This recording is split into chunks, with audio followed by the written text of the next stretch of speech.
সম্মানিত বন্ধুগণ, আপনাদের সকলের প্রতি শান্তি। শুরু করছি ফজরের কোরআন পাঠ। সকল প্রশংসা জগৎ সমূহের প্রতিপালক আল্লাহর জন্য। ইলহামদাতা আল্লাহ, আপনি পবিত্র। আমার রব, আমি আপনার আশ্রয় প্রার্থনা করি শয়তানের প্ররোচনা হইতে। আমার রব, আমি আরো আশ্রয় প্রার্থনা করি আমার নিকট উহাদের উপস্থিতি হইতে। দয়াময় পরম দয়ালু আল্লাহর নামে আরম্ভ করিতেছি 2 নম্বর সূরা বাকারার 261 নম্বর আয়াত থেকে পাঠ শুরু। সূরা বাকারা আয়াত 261। আল্লাহ বলছেন, মাসালুল্লাযীনা ইউনফিকুনা আমওয়ালাহুম ফি সাবিলিল্লাহি কামাসালি হাববাতিন আমবাতাত সাবআ সানাবিলা ফি কুল্লি সুমবুলাতিন মিআতু হাব্বা আল্লাহু ইউদাঈফু লিমান ইয়াশাউ ওয়াল্লাহু ওয়াসিউন আলীম। الذين ينفقون أموالهم في سبيل الله ثم لا يتبعوا ما أنفقوا منا ولا أذى لهم أجرهم عند ربهم ولا خوف عليهم ولا هم يحزنون। বাংলা অনুবাদ, ইসলামিক ফাউন্ডেশন। যাহারা নিজেদের ধন সম্পদ আল্লাহর পথে ব্যয় করে, তাহাদের উপমা একটি শস্য বীজ যাহা 7টি শীষ উৎপাদন করে, প্রত্যেক শীষে 100 শস্যদানা। আল্লাহ যাহাকে ইচ্ছা বহুগুণে বৃদ্ধি করিয়া দেন। আল্লাহ প্রাচুর্যময় সর্বজ্ঞ। যাহারা নিজেদের ধন সম্পদ আল্লাহর পথে ব্যয় করে। আল্লাহর পথটা কি? সবই আল্লাহর পথ। আমি কোনটাই আল্লাহর পথের বাহিরে দেখি না। যুদ্ধ করাটা যেমন আল্লাহর পথ, মানুষকে দেওয়াটাও আল্লাহর পথ। যেখানেই মানুষ দেয়, যেখানেই ব্যয় করে, ধন সম্পদ ব্যয় করে, তাহাদের উপমা একটি শস্য বীজ। ধরেন একটি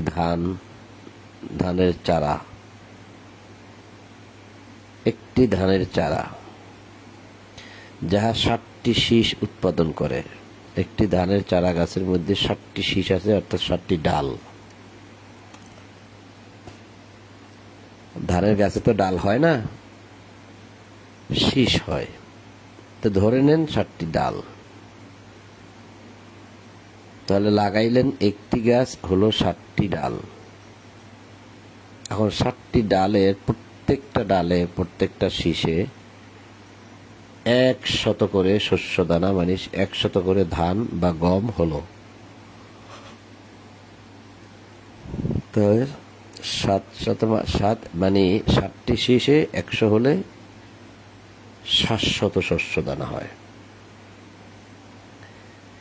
এই যে 700 শস্যদানা হলো, তার মানে আপনি যদি আল্লাহর পথে 1 টাকা ব্যয় করেন, আল্লাহ আপনাকে 700 গুণ পর্যন্ত বৃদ্ধি করিয়া সওয়াব লিখে দেন। এটাই আল্লাহ উদাহরণ দিচ্ছে এই আয়াতে, 700 গুণ। তাহলে 100 টাকা আল্লাহর পথে ব্যয় করলে কত টাকা হতে পারে? লাখ টাকা ব্যয় করলে কত টাকা হতে পারে? আপনি গণনা করে নিতে পারেন। এটাই আল্লাহ বলছে, যারা আল্লাহর পথে ব্যয় করে তারা কিন্তু যা ব্যয় করলো তা কিন্তু 700 গুণ পর্যন্ত আল্লাহ বৃদ্ধি করে দেবেন। কিন্তু একটা পাপ যদি মানুষ করে, আল্লাহ ওটা বাড়িয়ে লেখেন না, একটাই লেখেন। তার মানে এরকম ভাবে যদি আল্লাহ বৃদ্ধি করে লিখে নেন, তাহলে কিন্তু এই যে পাপ পুণ্যের যে একটা ওজন হবে, তাহলে দেখা যাচ্ছে যে আমার যেখানে পুণ্য বেশি প্রয়োজন, সেখানে আল্লাহ তো অ্যাডভান্স অনেকগুলো পুণ্য দিয়ে দিলেন, তাহলে অল্পতেই কিন্তু আমি মুক্তি পেতে পারি। এটা আল্লাহ একটা মানুষের জন্য একটা করুণা, দয়া। যাহারা আল্লাহর পথে ধন সম্পদ ব্যয় করে, অথবা যাহা ব্যয় করে তাহার কথা বলিয়া বেড়ায় না, মানে খোটা দেয় না এবং ক্লেশও দেয় না, কষ্ট দেয় না, তাহাদের পুরস্কার তাহাদের প্রতিপালকের নিকট আছে। তাহাদের কোনো ভয় নাই এবং তাহারা দুঃখিত হইবে না। যে দানের পর কষ্ট দেওয়া হয় তাহা অপেক্ষা ভালো কথা ও ক্ষমাই শ্রেয়। খোঁটা দিয়ে মানে মানুষকে কষ্ট দিয়ে তার চেয়ে বরং সেটা না করে ভালো কথা বলা,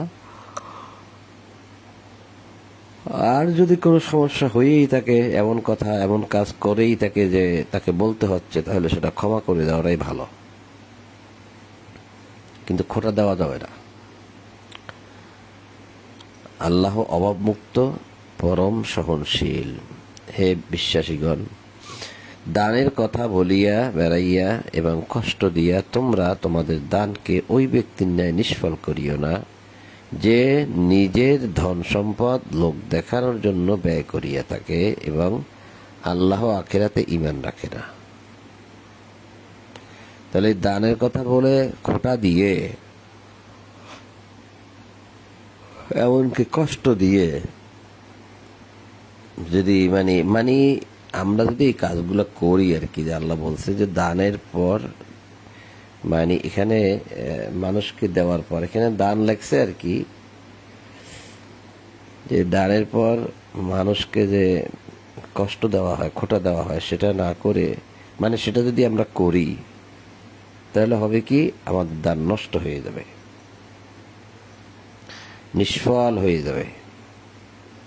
কার মতো নিষ্ফল হবে? যে নিজের ধন সম্পদ লোক দেখানোর জন্য ব্যয় করিয়ে থাকে এবং আল্লাহ আখিরাতে ঈমান আনে না।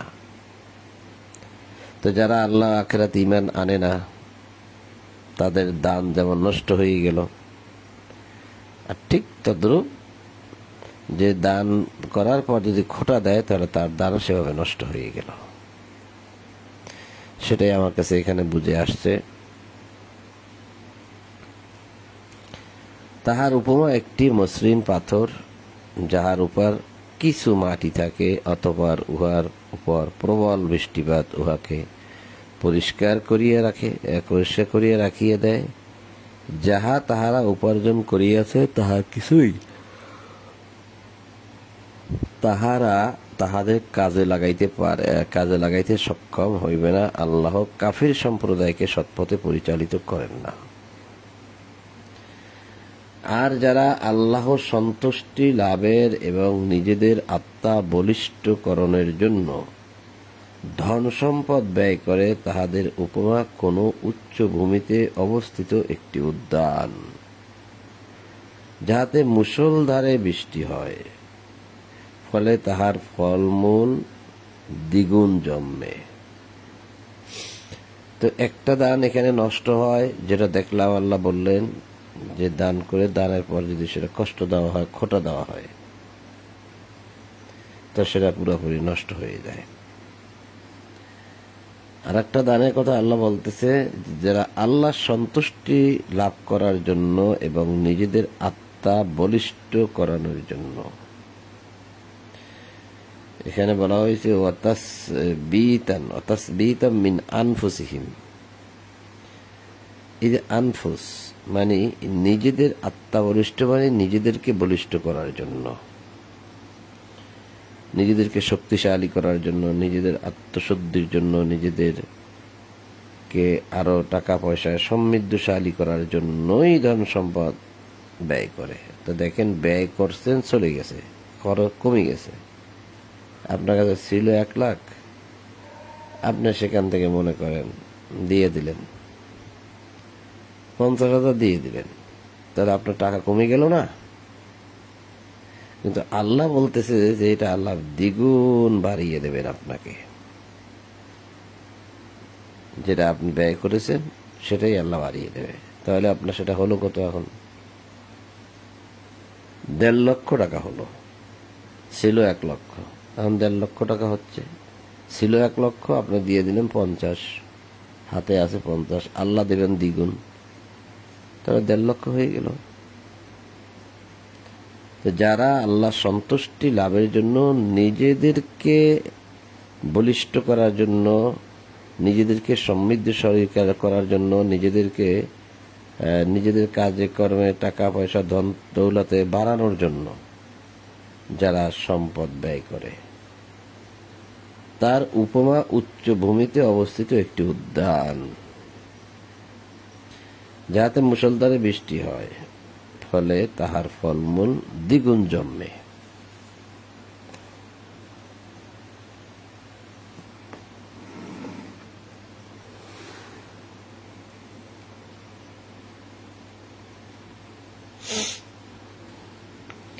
দ্বিগুণ জন্মে। যদি মুষলধারে বৃষ্টি নাও হয়, তবে লঘু বৃষ্টি যথেষ্ট। তোমরা যাহা করো, আল্লাহ তাহার সম্যক দ্রষ্টা। তাহলে দ্বিগুণ পাবে সে। বৃষ্টি অল্প হলেও যথেষ্ট।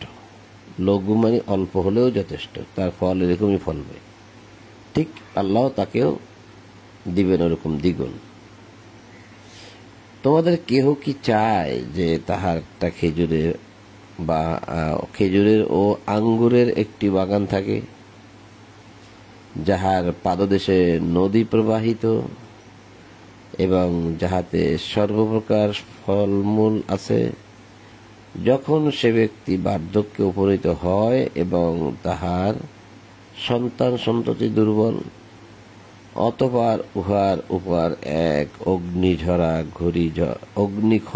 ঘূর্ণিঝড় আপতিত হয়, ফলে উহা জ্বলিয়া যায়। কেউ কি চায়? তোমাদের কেউ কি চায় যে এই বাগানটা জ্বলিয়া যাক? এইভাবে আল্লাহ তাহার নিদর্শন তোমাদের জন্য সুস্পষ্টভাবে ব্যক্ত করেন, যাহাতে তোমরা অনুধাবন করতে পারো। অর্থাৎ জ্বলিয়া যায়, অর্থাৎ যখন প্রয়োজন হবে তখন আপনি এই মানে সম্পদগুলো বা যেটা প্রয়োজন, যে জিনিসটা প্রয়োজন সেটা আপনি পাচ্ছেন না। সেটা একটা উদাহরণ দিয়ে আল্লাহ বোঝাচ্ছেন যে যদি কোনো মানুষ একটা খেজুর এবং আঙ্গুরের বাগান থাকে, যেখান থেকে লক্ষ লক্ষ কোটি কোটি টাকা উপার্জন করা যায়, এবং তার আশেপাশে থাকে নদ নদী, যেখান থেকে পানি দেওয়া যায় সেই বাগানে, সেচ প্রকল্পের মাধ্যমে পানি দেয় মানুষ। আর যদি পাশে কোনো নদী নালা থাকে, তাহলে সেখান থেকে কি সুন্দরভাবে পদ্ধতির মাধ্যমে সে শর্ট করে পানিও দিতে পারে, এবং তাতে আছে সর্বপ্রকার ফলমূল আছে। তাহলে কত ভালো। যখন সে ব্যক্তি বার্ধক্যে উপনীত হয় এবং তার সন্তান সন্ততি থেকে দুর্বল, সে বিছানায় পড়ে গেল, ছেলে মেয়েরা ছোট ছোট, এই সময় কি সে চায় যে উহার উপরে অগ্নিখরা ঘূর্ণিঝড় আপতিত হোক, মানে ওই বাগানের উপরে আগুনের মতো আগুন বৃষ্টি ঝরে যাক, যাতে করে সব পুড়ে যায়, বা ঘূর্ণিঝড় এসে সব তছনছ করে দেয়? কেউ কি চায়? আর কি হয় তখন ফলে সব কিছু জ্বলিয়ে যায়। এটা তো কেউ চায় না। তার মানে মানুষ যদি দান করে, সে দানের কথা যদি বলে বেড়ায়, তাহলে তার দান ঠিক এভাবে নষ্ট হয়ে যাবে।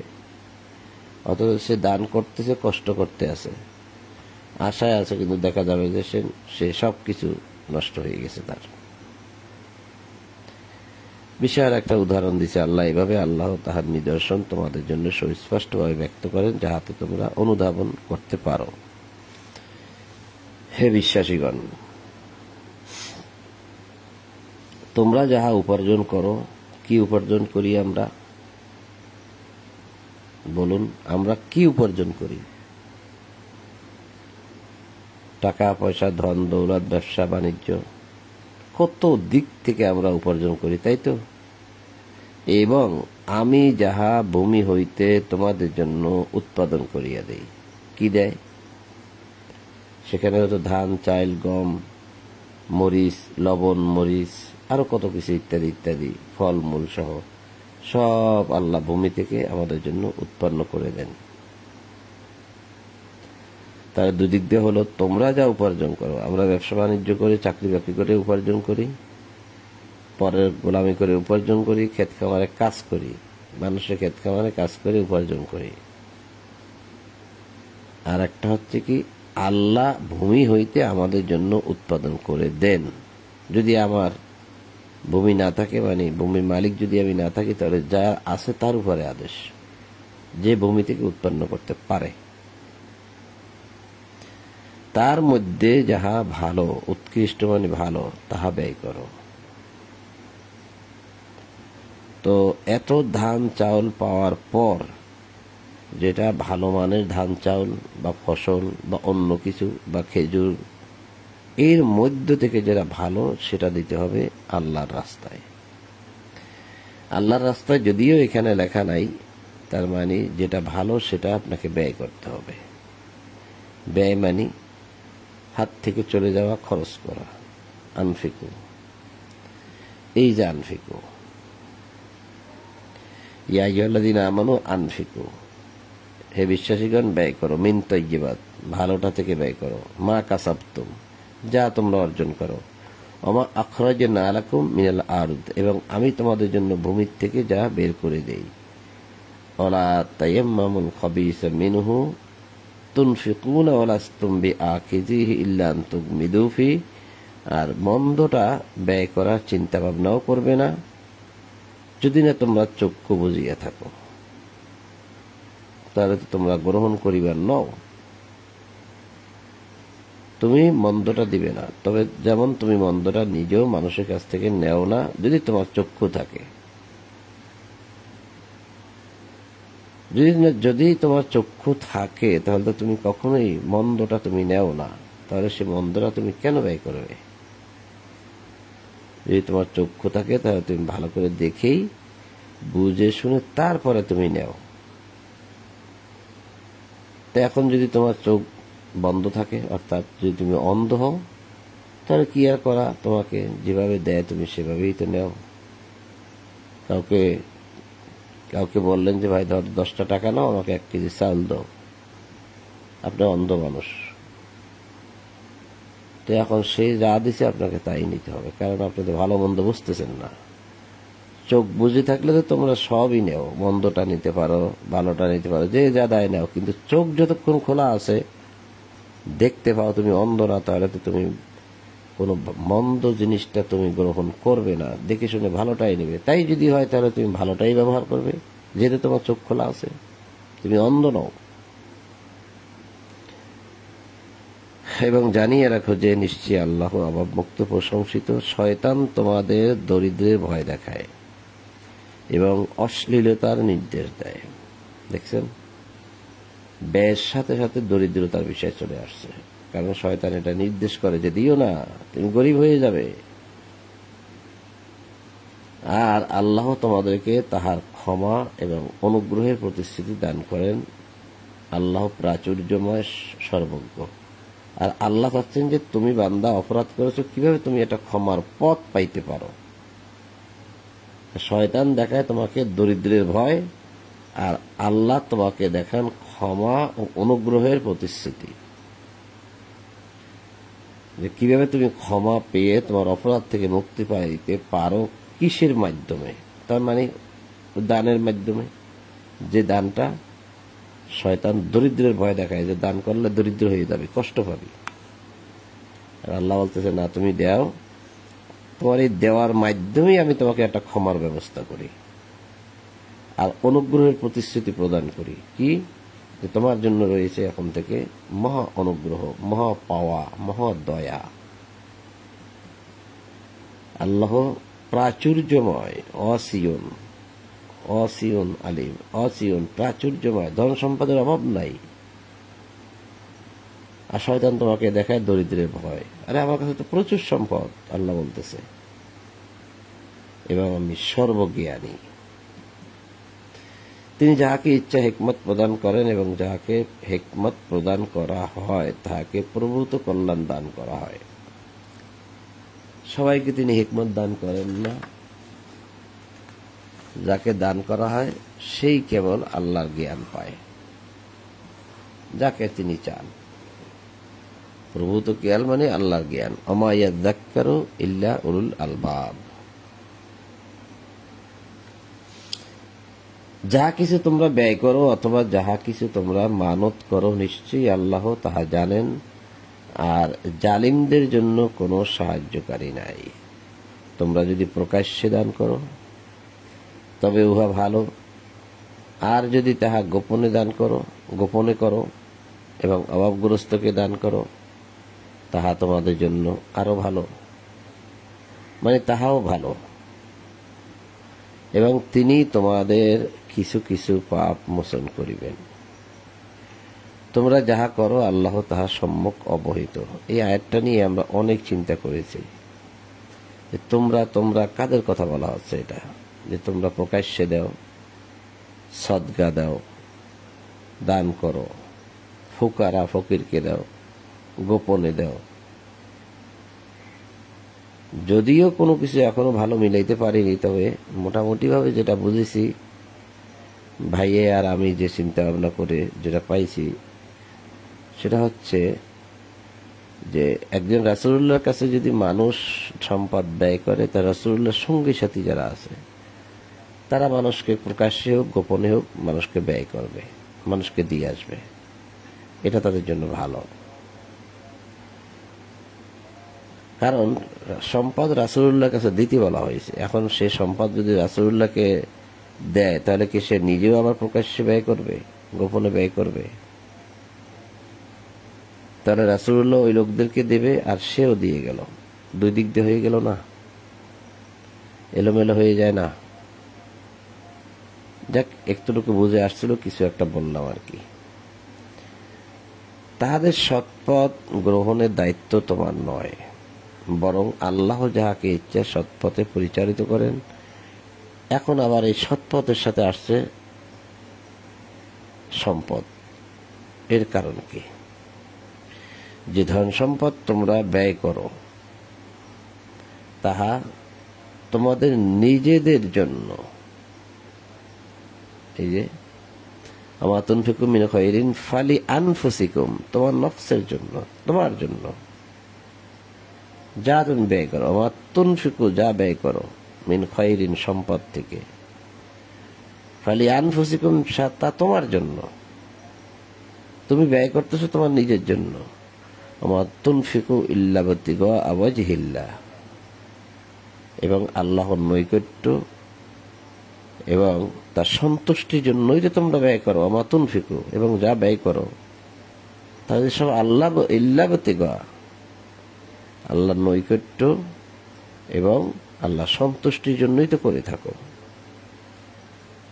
এবং তোমরা তো শুধু আল্লাহর সন্তুষ্টি লাভের জন্যই ব্যয় করে থাকো। যে ধন সম্পদ তোমরা ব্যয় করো তাহার পুরস্কার তোমাদেরকে পুরোপুরিভাবে প্রদান করা হইবে এবং তোমাদের প্রতি অন্যায় করা হবে না। দেখেন, বিষয়গুলো যখন আমরা পড়ে যাচ্ছি, শুধু সাদাকা, ধন সম্পদ ব্যয় ব্যয় ব্যয় ব্যয়। এখন এই আয়াতগুলো কি করবো? আল্লাহই তো নাজিল করেছেন, এই ব্যয় প্রসঙ্গে তো আল্লাহই নাজিল করেছেন। হয়তো দেখা যাবে সামনে যে আর ব্যয় প্রসঙ্গে নাই, অন্য প্রসঙ্গ চলে আসছে। তারপর এটাও দেখলাম আমরা, যদি 1 টাকা ব্যয় করি আল্লাহ 60 টাকা দিবেন, 700 গুণ, 7 টাকা না 700 গুণ। 1 টাকা ব্যয় করছি, 700 টাকা পাইছি। অর্থাৎ আল্লাহ 700 গুণ পর্যন্ত পুণ্য বৃদ্ধি করে দেন। কেমন কথা! তাহলে নিজেদের জন্য ফালি আনফুসিকুম, নিজেদের জন্য যদি 1 টাকা ব্যয় করি, আল্লাহ বলছে তোমরা 700 গুণ পর্যন্ত বৃদ্ধি পাবে, তোমাদের বৃদ্ধি হবে, পুণ্য দিয়ে দেবে খুশিতে।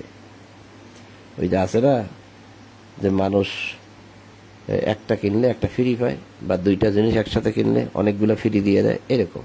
আল্লাহ, আপনি 1 টাকা ব্যয় করছেন, আল্লাহ আপনাকে আরো 700 গুণ ফ্রি করে দিল, বেশি দিয়ে দিল, যেটা আমরা পড়ে আসছি এই সূরারই 261 নম্বর আয়াতে পড়ে আসছি। ইহা প্রাপ্য অভাবগ্রস্ত লোকদের জন্য। দেখেন, লিল ফুকারা ইল্লাযীনা উহসিরু ফি সাবিলিল্লাহ, আল্লাহর পথে। আর যারা লিল ফুকারা, ফকির, তো ফকিরকে তো দেয় রাসূলুল্লাহ। আমরা দেখছি না, ইন্নামাস সাদাকাতু লিল ফুকারা, সদকা নেয় রাসূলুল্লাহ, ফকিরকে দেয় রাসূলুল্লাহ। তাহলে এটা কোথায় যাবে? যে ইহা প্রাপ্য, এই যে সম্পদ তোমরা দিলে, এটা তো আমি দেখতে পাচ্ছি যে রাসূলের কাছে দিতে হবে। রাসূলের কাছে দিলে রাসূল দোয়াও করে দেবে, ক্ষমাও পাওয়া যাবে। আর রাসূল এটা কি করবেন? ইহা প্রাপ্য অভাবগ্রস্ত লোকদের জন্য। লিল ফুকারা, যারা ফকির, আল্লাযীনা হুসিরু ফি সাবিলিল্লাহ, যারা আল্লাহর পথে এমন ভাবে চলাফেরা করে, দেশময় ঘোরাফেরা করে বেড়ায়, হ্যাঁ, কেউর কাছে চায় না, যাচনা করে না, কেউর কাছে টাকা পয়সা চায় না, কষ্ট করে চলে, খুব কষ্ট করে চলে। এই না চাওয়ার কারণে অন্য লোকেরা, অজ্ঞ লোকেরা, যাদের জ্ঞান বুদ্ধি কম, যারা চিন্তা ভাবনা অতটা করে না, অন্য মানুষেরা তাদেরকে অভাব মুক্ত বলিয়া মনে করে যে ওর টাকা পয়সার অভাব নাই। কারণ চায় না, যে মোটামুটি কাপড় চোপড় ভালো আছে, কিন্তু চায় না। না চাওয়ার কারণে মানুষে মনে করে ওর টাকা পয়সার দরকার নাই, ভালো মানুষ, টাকা পয়সাওয়ালা মানুষ, অথচ পকেটে পয়সা নেই, খাইতে পারতেছে না, কিছু উপাস। তো এটা লক্ষণ দ্বারা চিনতে হবে, সে কথা এখন আল্লাহ বলতেছে যে তুমি তাহাদের লক্ষণ দেখিয়ে চিনিবে। এই তুমিটাকে এতক্ষণ এই যে তোমরা তোমরা তোমরা তোমরা পড়ছি আমরা, এই যে তোমরা তোমরা কত জায়গা পড়লাম না, এই যে তোমাদেরকে এবং এটা ফকিরদেরকে, এই যে তোমরা যদি প্রকাশ্যে দান করো, এখন তুমিটা আসলো কই থেকে? তুমিটাকে না চাওয়ার কারণে তাদেরকে অজ্ঞ লোকেরা অভাব মুক্ত বলিয়া মনে করে, তুমি তাহাদের লক্ষণ দেখিয়া চিনতে পারবে। তুমি তাহলে রাসূলুল্লাহ হয়ে গেল। এটা এই জন্যই বলছি, এগুলো আসলে কথাগুলো এরকম ভাবে আসছে, কি করবেন? সদাকার বিষয় তো এই যে ফানে ইম্মা ইনতুবতু সাদাকাতি ফানে ইম্মা হিয়া ও ইনতুকফুহা ওয়াতুল ফুকারা, এই যে ফুকারা, এই যে সাদাকাত বিষয়টা কিন্তু দান দান লেখা আছে, কিন্তু সাদাকাত তো সদগাটা তো যায় রাসূলের কাছে। আবার এখানে বলা হয়েছে লিল ফুকারা ইল্লাযিনা, সদগাটা পায় তো রাসূল, যেগুলো আমরা সূরা তাওবা থেকে দেখে আসছি। তাহলে এখন তুমি তাহাদের লক্ষণ দেখে চিনতে পারবে, তাদেরকে তুমি দিবে।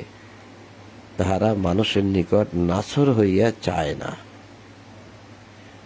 কতগুলা মানুষ আছে না, একদম নাছর বান্দার মতো চাইতেই থাকে, আপনি না দিলেও চাইবে, আপনি হাইটা গেলেও আপনি পিছে পিছে হাঁটবে, চাইতেই থাকবে। এইরকম ভাবে নাছর হইয়া কারো কাছে চায় না, কিন্তু আল্লাহর পথে আছে।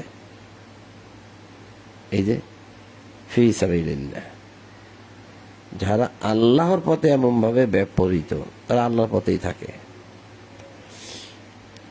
তাহারা মানুষের নিকট নাছর হইয়া যাচনা করে না। যে ধন সম্পদ তোমরা ব্যয় করো, আল্লাহ তো তাহা সবিশেষ অবহিত। তো যা তোমরা ব্যয় করলে, আল্লাহ তা সব জানেন।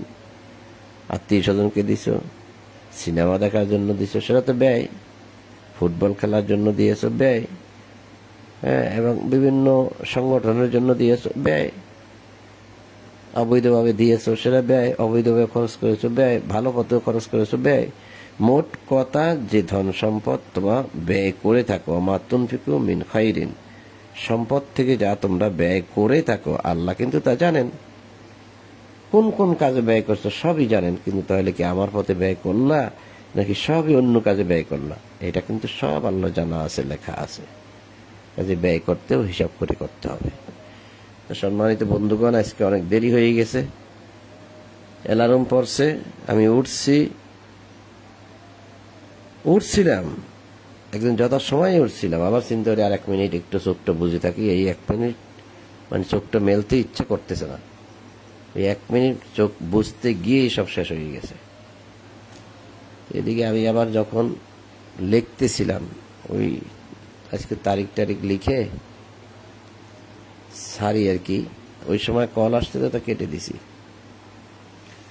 কেটে দিয়ে চালু করছি, এখন চালু হচ্ছে না। কেন চালু হচ্ছে না? হ্যাঁ, দেখলাম যে ইন্টারনেট সংযোগ না দিয়েই ছেড়ে দিচ্ছি, চালু হচ্ছে না, আবার কাটতে হয়েছে। মানে এমনি তো দেরি হয়েছে, আবারও দেরি হয়। তো সম্মানিত উপস্থিতি, তারপরেও যতটুকু সম্ভব পাঠ করলাম। সকলের প্রতি শান্তি এবং সকল প্রশংসা জগৎ সমূহের প্রতিপালক আল্লাহর জন্য, এই বলেই আজ ফজরের কোরআন পাঠ এখানেই সমাপ্ত করলাম। আলহামদুলিল্লাহি রাব্বিল আলামিন।